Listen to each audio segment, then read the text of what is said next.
নমস্কার বন্ধুরা, আমি নীলিমা কুকিং শো থেকে আজ বানাতে চলেছি। এই যে আমি বাজার থেকে বিনস নিয়ে এসেছি।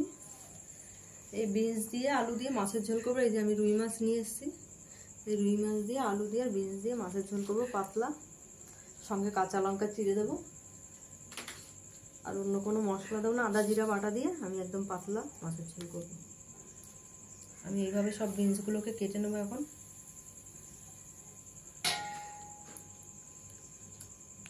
যেটা বেশি বড় হবে সেটা 3 টুকরো করবো, যেটা ছোট হবে সেটা 2 টুকরো করবো। এটা 3 টুকরো করে নিলাম। এইভাবে আমি সব বিনসগুলো কেটে নেব।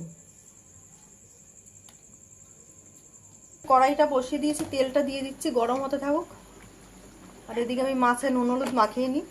মাছে নুন হলুদ দিয়ে দিচ্ছি। আর এই যে সবজিটা কেটে নিয়ে রেডি করে নিয়েছি, বিনস আর আলু।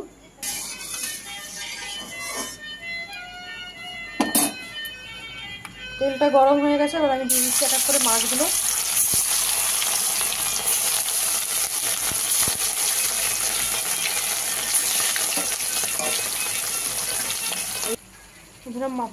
মাছ ভাজা হয়ে গেছে। মাছ ভাজা তেলের মধ্যে গোটা জিরা ফোড়ন দিয়ে দিলাম।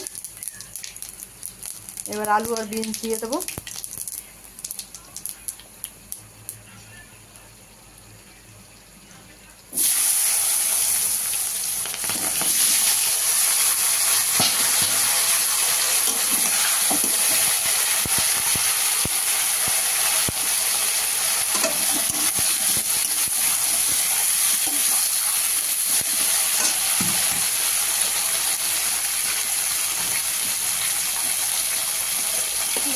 দিচ্ছি 1 চামচ আদা বাটা,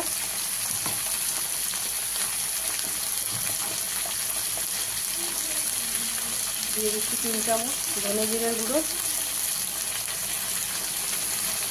দিয়ে দিচ্ছি পরিমাণ মতন হলুদ গুঁড়ো, দিয়ে দিচ্ছি পরিমাণ মতো নুন। সব দিয়ে এবার আমি কষে নেব, ভালো করে কষে নিয়ে পরিমাণ মতন জল দিয়ে দেবো, দিয়ে ঢাকা দিয়ে দেবো।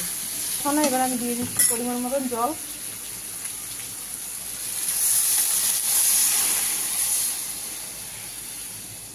আর একটু দেবো, দিয়ে ঢাকা দিয়ে দেবো।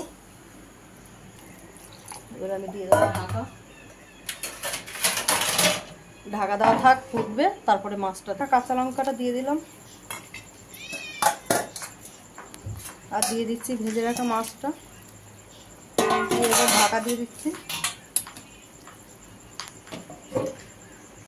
আমার মাছের ঝোল আমি বন্ধ করে দিচ্ছি।